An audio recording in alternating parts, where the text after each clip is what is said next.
Guys, my name is Rohit. स्वागत है आपका मेरे यूट्यूब चैनल पर। देखो, एक तो आपको ये जानकारी हो गई होगी मेरे चैनल पे आके कि आईबीएस का जो है कि ट्रीटमेंट के बारे में मैं बताता हूँ, लोगों को समझाता हूँ क्या करना चाहिए, डिप्रेशन क्या होता है, एंग्जायटी क्या होता है, आईबीएस कैसे होती है। आईबीएस कैसे होती है, बहुत सारे लोगों के मन में बहुत सारे सवाल हैं। देखो, मैं ये नहीं बता सकता कि जेनेटिकली फैक्टर है कि क्या है। हाँ, इतना ज़रूर बता सकता हूँ कि आपको बहुत ज़्यादा स्ट्रेस लेने की वजह से आईबीएस होता है, ट्रिगर करता है और काफ़ी लंबे समय तक रहता है। इसमें क्या-क्या होता है और कैसे इसको क्योर किया जाता है। देखो, सबसे पहले आप समझो एक चीज़ को, जब आप नॉर्मल रहते हो तो आपकी नींद अच्छी बढ़िया होती है, आप खाना भी ना अच्छा खाते हो, बाहर घूमते-फिरते हो, जो भी आपका काम है, दिनचर्या है, आप करते हो, बड़ा अच्छा लगता है। जैसे आप खाना के खाते हो ना, तो आपका गट क्या करता है, पेट क्या करता है, सेरोटोनिन रिलीज़ करता है, जो चीनी वगैरह खाने से हमारा दिमाग रिलीज़ करता है। तो वो गट से ही बनता है सेरोटोनिन, वो बन के दिमाग उसको रिलीज़ करवाता है। लेकिन इसमें क्या होता है आईबीएस में, जैसे ही आप खाना खाते हो तो पेट आपका बिगड़ा हुआ रहता है, तो सेरोटोनिन तो रिलीज़ करता ही नहीं, बल्कि अब जब रात को सोते हो नींद अच्छी नहीं आती, स्ट्रेस हार्मोन दिमाग अलग रिलीज़ कर देता है। तो यहाँ सेरोटोनिन रिलीज़ हुआ नहीं, गुड केमिकल रिलीज़ हुआ नहीं आपके दिमाग में, यहाँ स्ट्रेस हार्मोन रिलीज़ कर गया ऑटोमेटिकली। तो क्या होता है, इससे और ज़्यादा एंग्जायटी, वो हैप्पीनेस नहीं आती है लोगों में। अब लोग पूछते हैं कि बहुत सारे लोग पूछते हैं कि भैया ये ठीक कैसे होता है, या मुझे लंबे समय तक है, मैं कैसे इसको क्योर कर सकता हूँ? देखो, पहला तो ये जान लो कि मेरे ऊपर आँख बंद करके भरोसा करो ही मत, पहला बात, करो ही मत, करने की ज़रूरत नहीं है। पहले देखो मैं कैसे करता हूँ, क्या करता हूँ, सवाल पूछो, जवाब मिलेगा, सैटिस्फाई होगे तब करना। हर चीज़ का सवाल पूछना ज़रूरी है। मानता हूँ आप बहुत परेशान हो दिमागी रूप से भी, शारीरिक रूप, फिर भी बेवकूफ़ नहीं ना हो।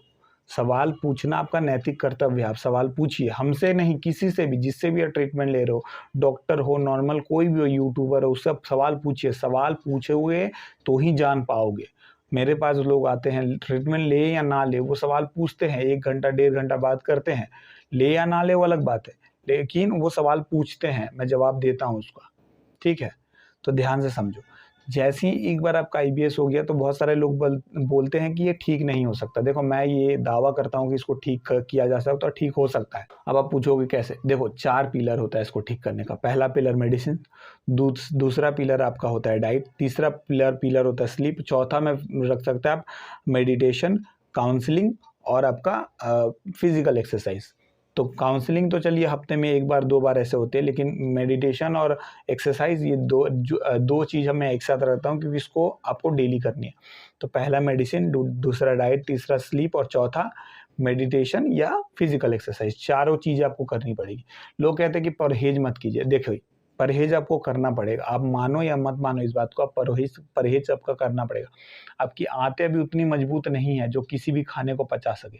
मान लीजिए आपका कोल्ड ड्रिंक आप वगैरह पी लेते हो, कोल्ड ड्रिंक का पीएच कितना होता है आपको पता है? बहुत कम होता है, 1.5 शायद कोका कोला का होता है। वो जितना पीएच जिसका कम होगा वो उतना ही एसिडिक होता है। ठीक है?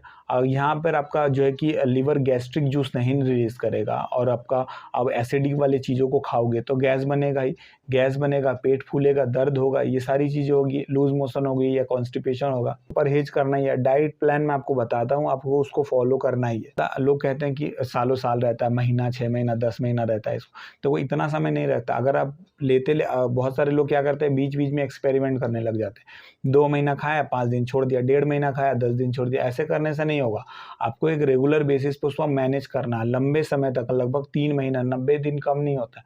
उसको आपको मैनेज करना है ढंग से, ठीक से, और उसके बाद बीच-बीच में काउंसलिंग के लिए हमसे बात करनी है सकते हैं। आप मानसिक और शारीरिक दोनों रूप से बीमार हैं, और ये इतनी छोटी चीज़ नहीं है कि आप 1 दिन 2 दिन करोगे और ये पैरासिटामॉल खाओगे ठीक हो जाएगा। ठीक है?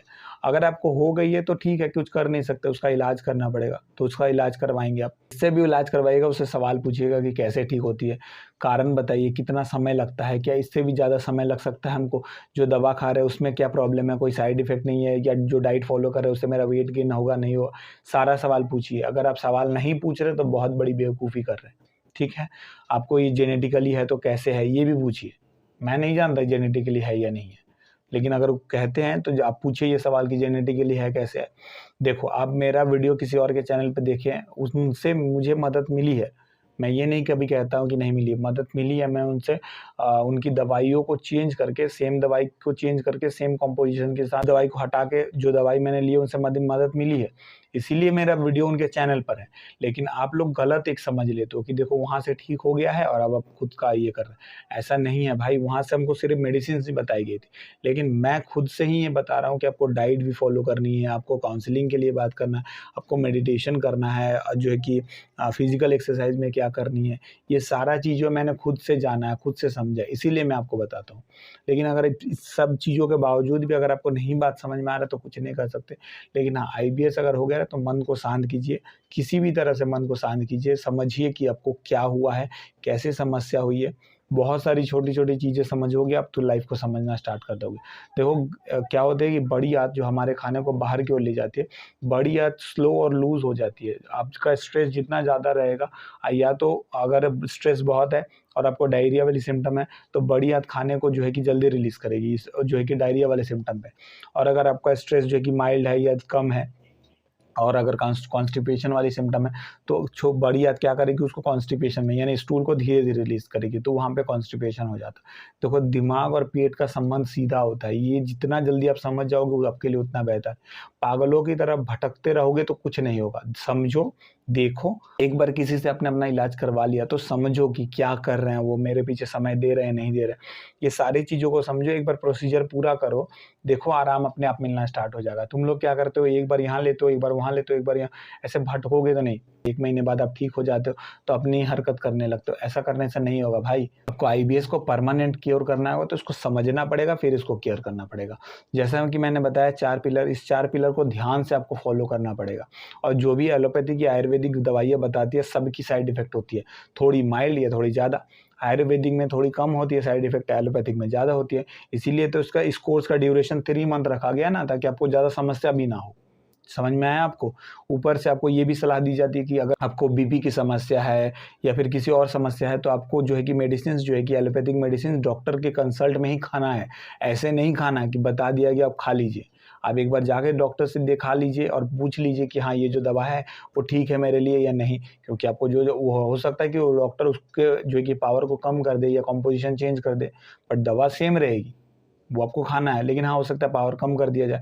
आपके सिम्पटम को देखें, क्योंकि हम लोग जो बताते हैं वो आपको वर्चुअली बताते हैं, या तो आपको वीडियो कॉल पे या आपको वॉइस कॉल में बताया जाता है। आपकी समस्या आपको पर्सनली जो देखता है जो डॉक्टर, वो ज़्यादा बेहतर तरीके से उसको देख सकता है। अगर आपको किसी भी तरह की समस्या नहीं तो किसी भी एक डॉक्टर से सलाह लेके आप दवाई कंटिन्यू कर सकते हैं, कोई प्रॉब्लम नहीं है। ठीक है, मेरी बातों को अगर समझ में आया है तो आप प्लीज़ मेरे वीडियो को लाइक और इस चैनल को सब्सक्राइब करके जाइएगा।